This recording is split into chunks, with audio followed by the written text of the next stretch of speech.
Born in New Hampshire in 1867, Amy Beach was a child prodigy, composing simple waltzes on the piano by the age of 4, and performing Chopin, Beethoven, and her own works in recitals by the time she was 7. After marrying Dr. Henry Beach, her husband restricted her performing to a mere 2 performances a year, with all the proceeds donated to charity.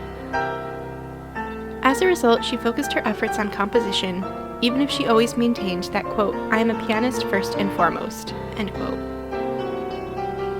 She became the first American woman to compose and publish a symphony, and wrote numerous works for chamber ensembles and symphony orchestras.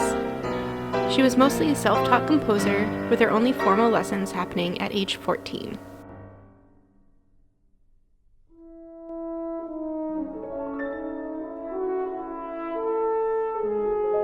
Beach began work on her piano concerto in 1897, a few months after the Boston Symphony premiered her symphony, and it was clearly intended as a way for her to get back on stage.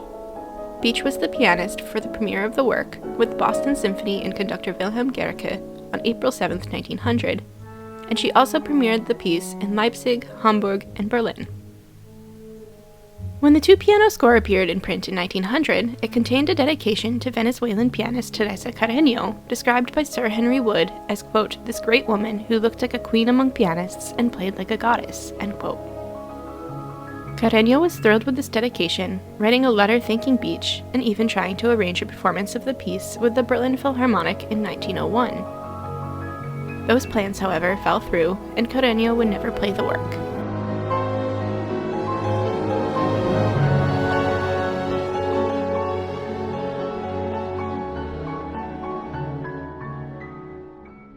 The concerto is in an unconventional 4 movements, as opposed to the typical 3 of a concerto, perhaps a nod to Brahms's second piano concerto.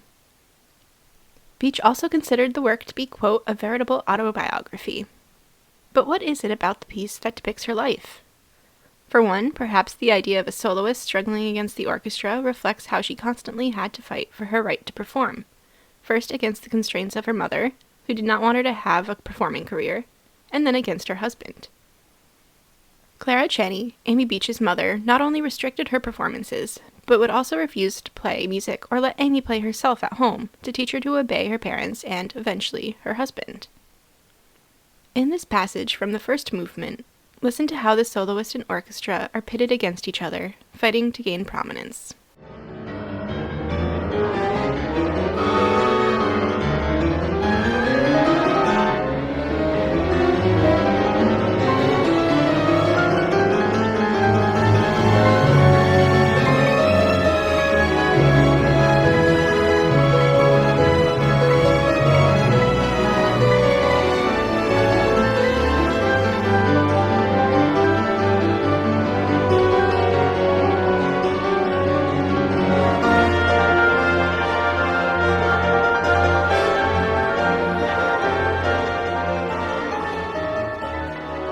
But this musical battle between soloist and orchestra is not really enough to make any claim that Beach's concerto is autobiographical. For that, we have to delve deeper into the music. The first movement of the concerto alternates between rich romanticism and darker, almost minimalist sections, and is extraordinarily long. Although the first movement is typically the longest movement of a concerto, Beach takes it to a new level. Her first movement is longer than the remaining 3 movements combined. With the weight Beach places on this movement, then, it seems like a good place to start probing for autobiographical content. Beach noted that this movement is, quote, "serious in character, piano and orchestra vying with each other in the development of 2 principal themes," end quote. Beach's own allusion to some sort of battle in this brief quotation could be read as a battle between an authoritative figure represented by the orchestra, her husband, and Beach herself, the solo pianist. She notes the presence of 2 themes, typical of sonata form. The orchestra introduces the first of these themes.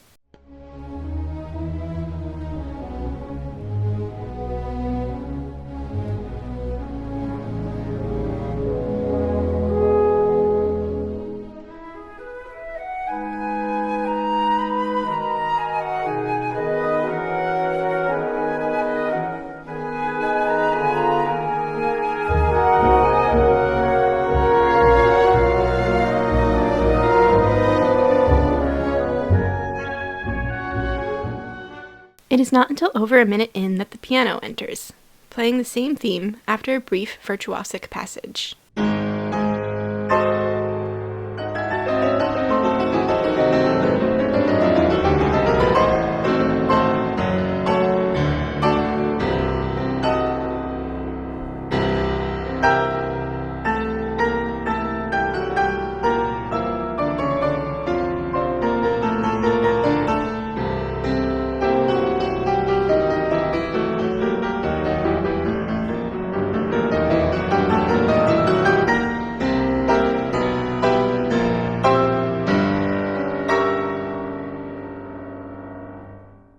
The opening piano passage certainly suggests that there is some fight within our pianist character.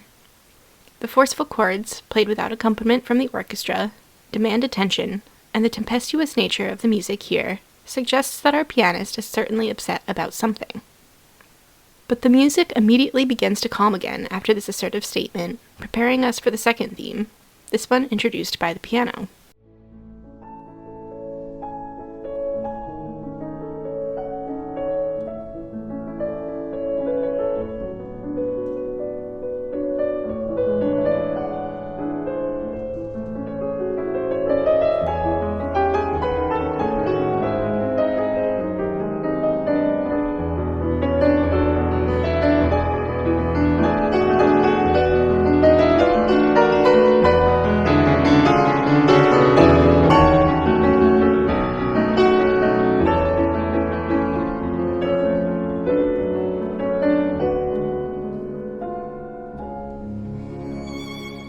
The second theme is much more lyrical than the stormy first, but also suggests something about the meaning of the piece.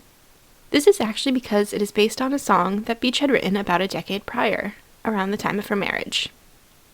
The song she uses here is called Jeune, fille et Jeune, fleur, a poem that depicts a lamenting father as he buries his daughter. But what could this text have to say in this musical autobiography? Maybe Beach is imagining her musician self as the daughter in the poem, having died when she married. One commentator suggests this with rather forceful language. Quote, "Her new husband, a year older than her father, buried her ambitions as a pianist, even as he obliterated her name and replaced it with his." End quote. Indeed, all of her published music from after her marriage bears the name Mrs. H.H.A. Beach. Regardless of the exact insinuation that Beach meant with her adaptation of it here, the song is clearly one of despair. The section she uses in the concerto is the third stanza, where the father sings a lullaby to his dead daughter.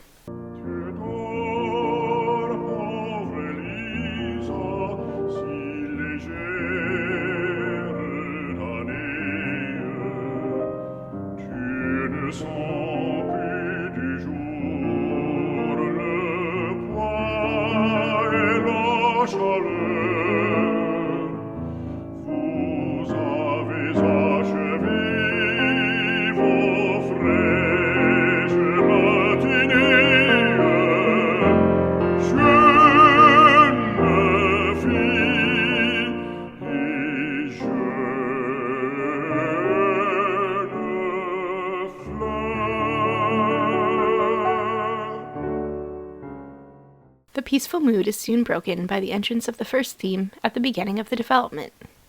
Here the battle has well and truly begun between soloist and orchestra.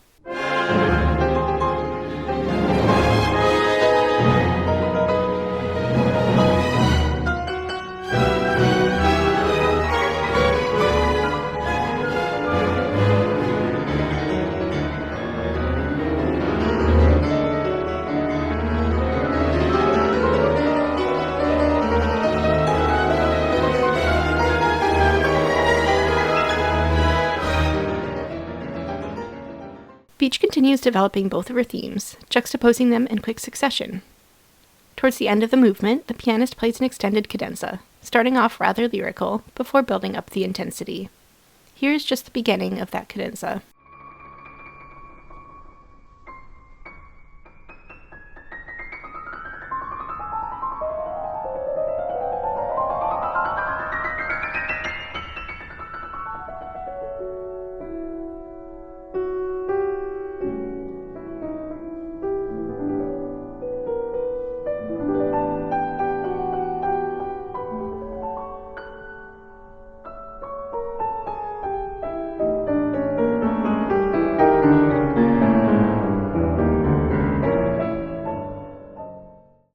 movement is a scherzo, and has the subtitle Perpetuum mobile. The piano part throughout plays the same rhythm, while the orchestra plays the melody. After a brief orchestral opening, the piano begins its etude-like part, and the lower strings take the theme.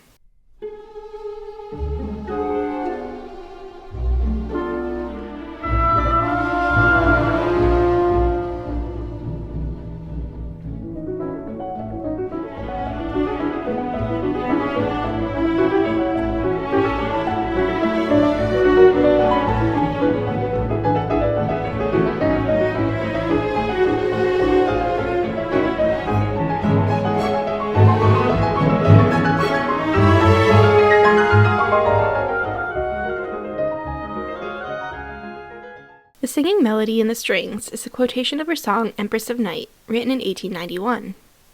The song said a poem by her husband and was dedicated to her mother, who had just moved in with them. But it isn't just the melody that is taken from the song. The pianist's ever-moving line is also a transformation of the accompaniment of the song, burying the melody for most of the movement. Perhaps in using a song set to text by her husband, and nearly completely covering it with the piano accompaniment, again played by Beach herself at the premiere, Beach is taking back some of her own agency, protesting the power her husband has exerted over her and refusing to let her perform. Out of the darkness, radiant with light, shine the brightness, Empress of Night. As granules of gold from her lofty height, o'er cataract borne, amazing sight, amazing sight. Beach plays with these elements, the melody and the ceaseless piano part, for the bulk of the movement, only letting up for a brief piano cadenza.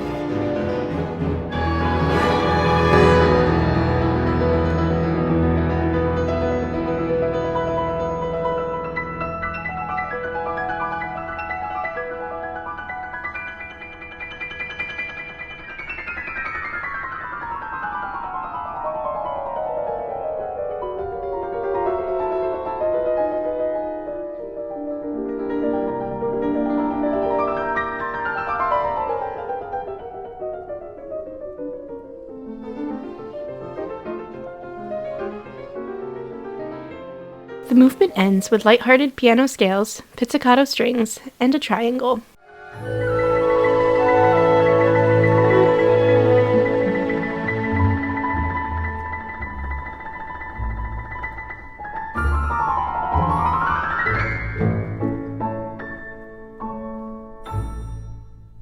If the second movement is playful and light-hearted, though perhaps bearing a veiled rebellion against her husband's dominance, the third is somber and expressive. Beach describes it as, quote, a dark tragic lament. The movement opens with an orchestral introduction before the solo clarinet plays the movement's mournful main theme.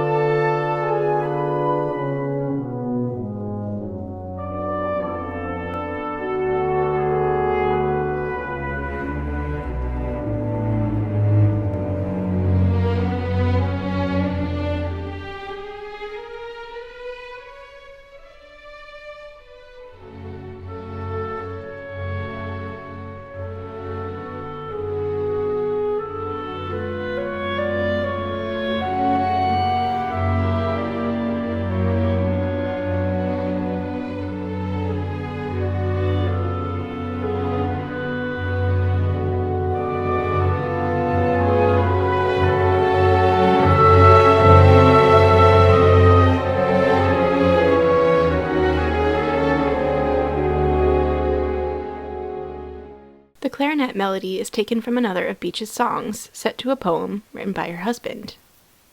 This song is Twilight, depicting the growing darkness of the night. Perhaps by taking another song with text by her husband and stripping away that text, Beach is breaking free of the constraints he put on her. In any case, the song and the movement both reflect the pain and despair Beach felt at being unable to perform. Here is the opening of Twilight. No sun to warm the darkening cloud.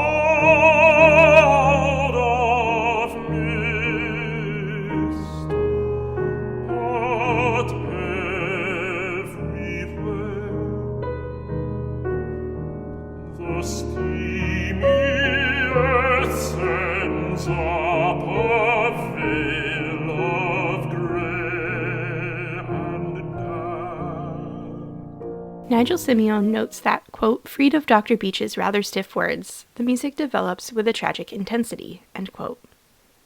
This intensity is nowhere more present than in the impassioned climax of the movement.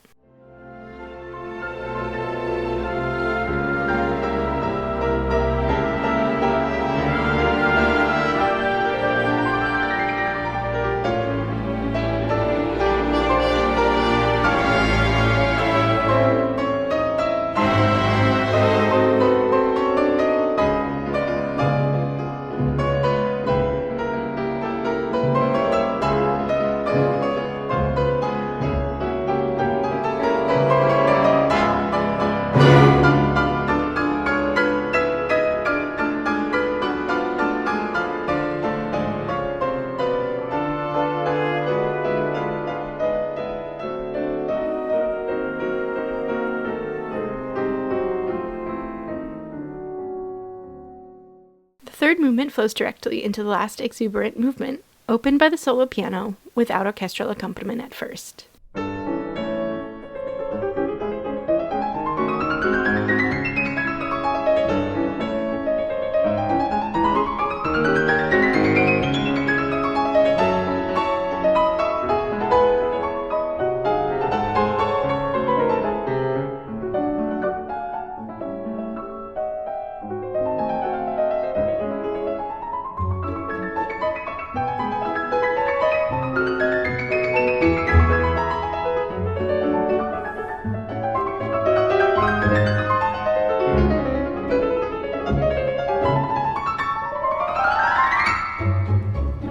This movement is not, however, all sunshine and rainbows.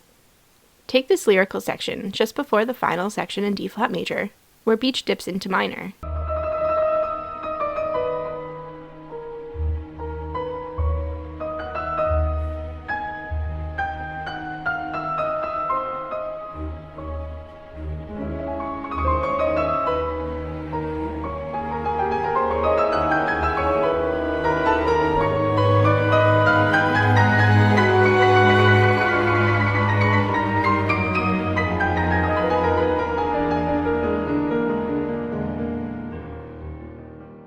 Despite a few brief turns to minor like that one, the movement maintains an optimistic and even triumphant character.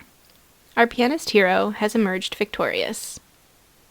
Perhaps, as Simeon suggests, this movement was even prophetic.